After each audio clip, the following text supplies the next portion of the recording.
Reports ತರ್ತಾ ಇದ್ದಾವೆ. ಈಗಾಗಲೇ ಸುಮಾರು ಬಂದಿದ್ದಾರೆ, ಇನ್ನೂ ಬರ್ತಾ ಇದೆ. ಬಂದಮೇಲೆ ಅದಕ್ಕೆ 2-3 ಸ್ಟೇಜ್ ಎಲ್ಲ ಒಂದು ತಾತ್ಪೂರ್ತಿಕವಾಗಿ ಒಂದು ಪರ್ಮನೆಂಟ್ 2 ರೀತಿ ಕಾರ್ಯಕ್ರಮ ಹಾಕ್ಕೊಂಡಿದ್ದೀವಿ.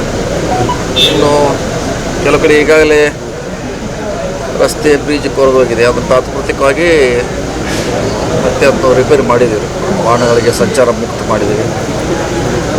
ಇನ್ನೊಂದು ಸ್ವಲ್ಪ ಮಳೆ ಕಡಿಮೆ ಆದಮೇಲೆ ಅದಕ್ಕೆ ಪರ್ಮನೆಂಟಾಗಿ ಒಂದು ಯೋಜನೆ ಮಾಡ್ತೀವಿ. ಪರ್ಮನೆಂಟಾಗಿ ಗುಂಡಿಗೆ ಬಿದ್ದೊಬ್ಬರಿಗೆ ಸತ್ತಿದ್ದಾರೆ ಸರ್ ಬೆಳಗಾವಿ ಜಿಲ್ಲೆ ಖಾನಾಪುರದಲ್ಲಿ. ಗ್ರಾಮ ಪಂಚಾಯತ್ ರಸ್ತೆಯಲ್ಲಿ ಹೋಗ್ಬೇಕಾದ್ರೆ ದೊಡ್ಡ ತಗ್ಗಾಗಿ ಸರ್ ಬಿಟ್ಕೊಂಡಿದ್ದಾರೆ. ಆಗಲೂ ಅದೇ ಹೇಳ, ಖಾನಾಪುರದಲ್ಲಿ ಅತಿ ಹೆಚ್ಚು ಗುಂಡಿ ಆಗಿರುವಂಥ ಪ್ರಕರಣ ಇದೆ. ತಾತ್ಪೂರ್ಲಿಕ್ಕೆ ಮುಚ್ಚಲಿಕ್ಕೆ ಹೋದರೂ ಕೂಡ ಅದು 2-3 ದಿವಸ ಮಾತ್ರ ಇರ್ತೈತೆ. ಯಾಕಂದ್ರೆ ಮತ್ತೆ ಮಳೆ ಬರ್ತೈತೆ, ಮತ್ತೆ ಹೋಗ್ತೈತೆ ಅದು.